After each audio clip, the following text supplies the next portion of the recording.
Assalamualaikum warahmatullahi wabarakatuh. Selamat pagi kepada yang terhormat Bapak Zulherman PhD selaku dosen pengampu mata kuliah metodologi penelitian. Sebelumnya perkenalkan nama saya Putri Pratiwi dengan NIM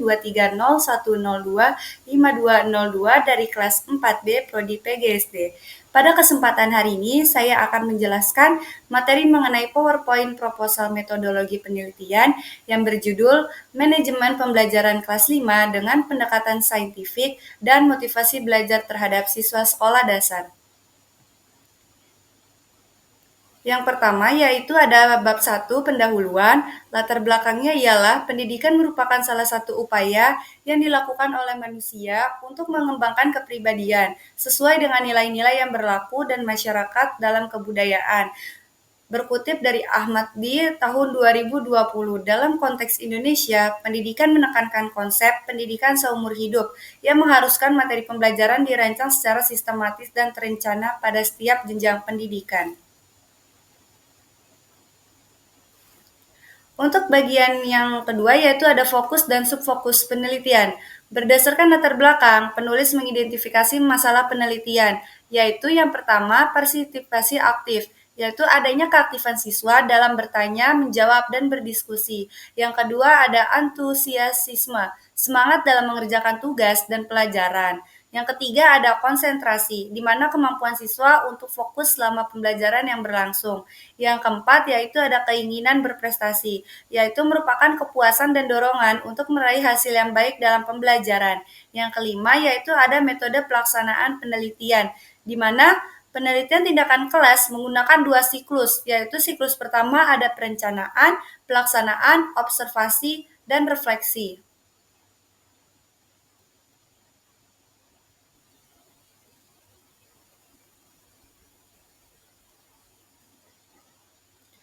Yang C yaitu ada pertanyaan penelitian. Yang pertama, sejauh mana efektivitas manajemen kelas dengan pendekatan saintifik dalam meningkatkan motivasi belajar siswa sekolah dasar di berbagai wilayah urban dan pedesaan dengan karakteristik kelas. Yang kedua, bagaimana berlanjutan peningkatan motivasi belajar siswa yang diterapkan dalam pendekatan saintifik selama 1 semester atau 1 tahun akademik penuh. Yang ketiga, ada apa fluktuasi motivasi belajar siswa setelah intervensi dihentikan, misalnya 1 atau 2 bulan setelah akhir penelitian. Untuk yang selanjutnya yaitu ada dari tujuan penelitian.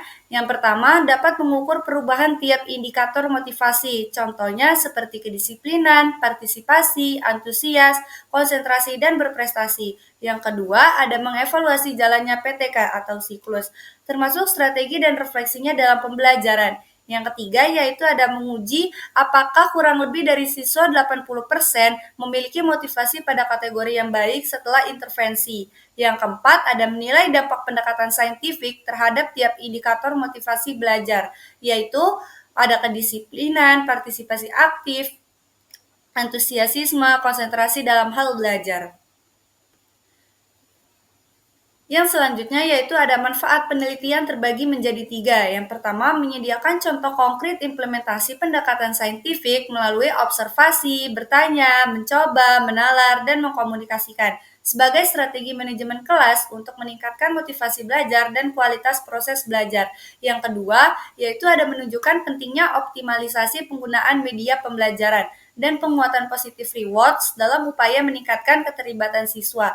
Yang ketiga, memperkaya dasar teoritis bagi model PTK penelitian tindakan kelas berbasis pendekatan saintifik dalam konteks pendidikan dasar.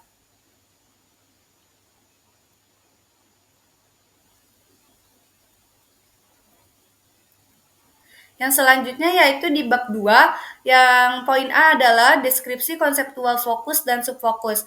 Penelitian pendekatan saintifik adalah metode pembelajaran berbasis tahap ilmiah, meliputi observasi, bertanya, mencoba, menalar, dan mengkomunikasikan sebagaimana diamankan dalam kurikulum 2013 untuk mendorong berpikir dan kritis dan interaksi pada peserta didik. Analisisnya yaitu terbagi menjadi 3. Yang pertama ada kedisiplinan definisi konseptual, yaitu kepatuhan siswa terhadap aturan tata tertib di kelas, misalnya datang tepat waktu dan menaati instruksi dari guru. Yang kedua ada partisipasi aktif yaitu tingkat keterlibatan siswa dalam pembelajaran seperti bertanya, menjawab, dan berdiskusi selama proses pembelajaran.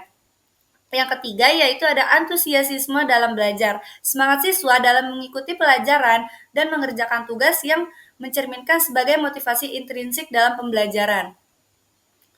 Untuk bab 2 yang selanjutnya, poin B adalah penelitian yang relevan, penelitian kualitatif.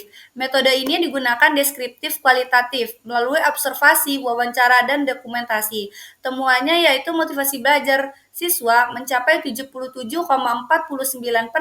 faktor pengaruh internal eksternal siswa teridentifikasi. Kesimpulannya, motivasi siswa tinggi dipengaruhi tidak hanya pendekatan saintifik, tetapi juga pada faktor-faktor siswa.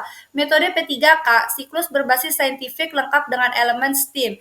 Temuan motivasi intrinsik yaitu melalui bertanya, memahami, tanggung jawab, serta meningkatkan drastis 33-43%. Untuk yang selanjutnya yaitu di bab 3, ada alur penelitian. Yang pertama yaitu ada identifikasi masalah atau biasa disebut dengan prasiklus. Observasi awal di SDN Karangnangka ke-1 kelas 5, yaitu dengan 14 siswa. Temuan, rendahnya motivasi belajar siswa, indikator kedisiplinan partisipasi aktif, antusiasme, konsentrasi, dan keinginan berprestasi masuk ke dalam kategori kurang pada 12 siswa, cukup 1, cukup baik. Yang pertama, diskusi guru peneliti mengungkap penyebab pembelajaran, yaitu dengan menonton, minim media, lingkungan kelas, kurang mendukung, dan minim penghargaan. Yang kedua, adanya implementasi PTK siklus 1, yaitu A. Perencanaan. Yang pertama ada dalam penyusunan RPP berbasis pendekatan saintifik dengan melalui 5 tahapan, yaitu yang pertama dengan observasi, bertanya, mengumpulkan informasi, menalar, serta mengkomunikasikan dalam hal pembelajaran. Untuk poin yang kedua adalah persiapan instrumen, melalui lembar observasi, angket motivasi, paduan wawancara, serta media pendukung dalam hal proses selama pembelajaran. Untuk poin yang selanjutnya yaitu ada tempat dan waktu penelitian. Tempat dan waktu penelitian ini terjadi dilaksanakan di SD Karangnangka 1, Desa Rumbau, Kecamatan Rubaru, Kabupaten Sumeneb, Jawa Timur di kelas 5. Proses ini penelitian dan penulisnya terjadi pada periode submit artikel ke jurnal pada tanggal 15 Maret tahun 2024. Pada 30 Mei, sementara tahap pelaksanaan penelitian tindakan kelas atau biasa disebut dengan PTK meliputi 2 siklus besar yang berlangsung beberapa bulan sebelum pengumpulan data hingga pada proses revisi dengan kegiatan observasi dan tindakan kelas antara awal hingga menahun tahun 2024. Untuk yang selanjutnya yaitu ada latar penelitian. Pendidikan mendukung pengembangan kepribadian, spiritual, kecerdasan, serta keterampilan sosial ekonomi siswa sesuai Undang-Undang Sistem Pendidikan Nasional Nomor 20 Tahun 2003. Keberhasilan proses pembelajaran sangat tergantung pada kualitas pengajaran dan kekuatan motivasi belajar terhadap siswa. Manajemen kelas yang efektif menciptakan suasana belajar yang kondusif dan menyenangkan, serta dapat membentuk siswa mendorong keaktifan dalam pembelajaran. Peran guru sangat penting dalam mengendalikan kondisi kelas agar motivasi tujuan pembelajaran tercapai. Untuk yang selanjutnya yaitu ada metode dan prosedur penelitian. Desain penelitian pendekatan yaitu melalui tindakan kelas atau disebut juga dengan PTK, menggunakan model Chemis dan McGrath. Tahap tiap siklus yaitu yang pertama ada perencanaan atau biasa dengan planning, yang kedua ada pelaksanaan tindakan atau biasa disebut dengan action, yang ketiga yaitu ada observasi, yang keempat ada refleksi, yang kelima yaitu ada tujuan akhir mencapai kurang lebih 80% siswa dalam kategori motivasi belajar baik. 1. Observasi awal untuk mengidentifikasi masalah. Yang kedua, indikator seperti kedisiplinan, partisipasi, antusiasme, konsentrasi, dan keinginan berprestasi umumnya dalam hal pembelajaran. Serta siklus perencanaan, yaitu yang pertama guru menyusun RPP berlandaskan 5 tahap saintifik, yaitu observasi, bertanya, mengumpulkan data, menalar, mengkomunikasikan, serta mempersiapkan instrumen lembar observasi, angket, motivasi, panduan wawancara, serta media pembelajaran. Untuk bab 3 poin yang E yaitu peran peneliti, yaitu peran peneliti sebagai guru atau teacher researcher. Peneliti menjalankan peran Ganda sebagai pengajar di kelas 5 SDN Karangnangka 1 dan sekaligus sebagai penanggung jawab pelaksanaan intervensi PTK. Tugasnya yaitu meliputi menyusun rencana pelaksanaan pembelajaran atau RPRP berbasis pendekatan saintifik. Yang kedua, mengelola aktivitas kelas termasuk menerapkan 5 tahap saintifik, yaitu ada observasi, bertanya, mengumpulkan informasi, menalar, dan mengkomunikasikan selama proses hal pembelajaran. Untuk poin yang F ada data dan sumber data. Observasi langsung selama proses tindakan kelas dicatat dalam lembar observasi, meliputi indikator kedisiplinan, partisipasi, antusiasme, konsentrasi, dan keinginan berprestasi.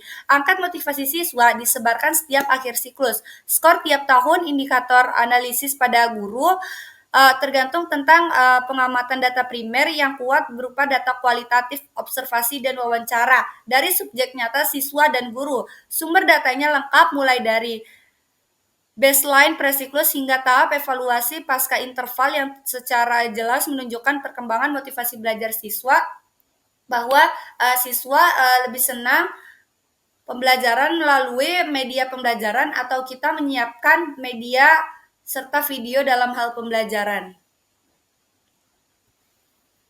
Untuk poin bab 3 yang G, yaitu ada teknik dan prosedur pengumpulan data, yaitu yang pertama ada observasi kelas, pelaksanaan guru peneliti langsung di kelas. Yang kedua ada instrumen, lembar observasi yang memuat indikator motivasi, kedisiplinan, partisipasi aktif, situasisme, konsentrasi, keinginan berprestasi.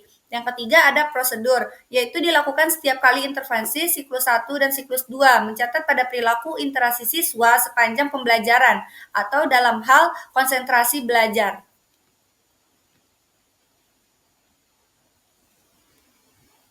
Untuk yang selanjutnya yaitu ada poin H, teknik analisis data, yaitu di sini menggunakan teknik kualitatif observasi dan wawancara, yaitu dengan deskripsi kualitatif, prosedurnya, transkrip dan kategori data dari catatan lapangan dari hasil wawancara. Yang kedua, ada identifikasi pola dan tema, misalnya aspek motivasi yang muncul sama PTK, perubahan perilaku dan hambatan siswa, serta sinkronasi data dengan analisis kualitatif untuk memperkuat pemahaman terhadap perubahan motivasi belajar siswa. Serta integrasi analisis campuran, yaitu dengan amati perubahan melalui data statistik, yaitu kurang lebih siswa memotivasi baik naik dari kurang lebih 80% hingga ke 92,85%, yaitu semangat belajar siswa. Yang kedua, mencerminkan melalui narasi siswa atau guru dengan melakukan sesi tanya jawab bersama peserta didik dalam hal pembelajaran selama berlangsung. Yang ketiga, menggunakan data kualitatif untuk menjelaskan why dan how serta scientific berhasil. Misalnya, peran media dan penghargaan dalam pembelajaran ketika berlangsung di kelas. Untuk poin yang terakhir yaitu poin I, pemeriksaan kebahasaan data. Jurnal ini berfokus pada peningkatan motivasi belajar melalui manajemen kelas dan pendekatan saintifik dan data berupa observasi, angket, dan wawancara. Instrumen menyebutkan validasi dari sisi ini, yaitu ada content validity, bukan dari aspek linguistik atau kebahasaan. Instrumen atau angkat paduan wawancara disusun berdasarkan teori motivasi dan pendekatan saintifik untuk menjamin validitas isi dan konstruksi, memeriksa kejelasan bahasa, ejaan, atau struktur kalimat.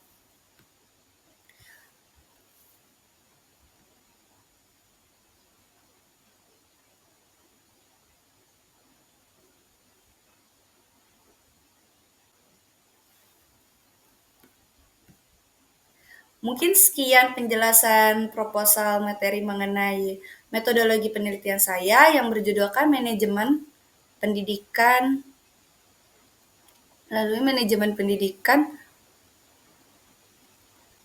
melalui manajemen pendidikan pembelajaran kelas 5 dengan pendekatan saintifik dan motivasi belajar siswa sekolah dasar.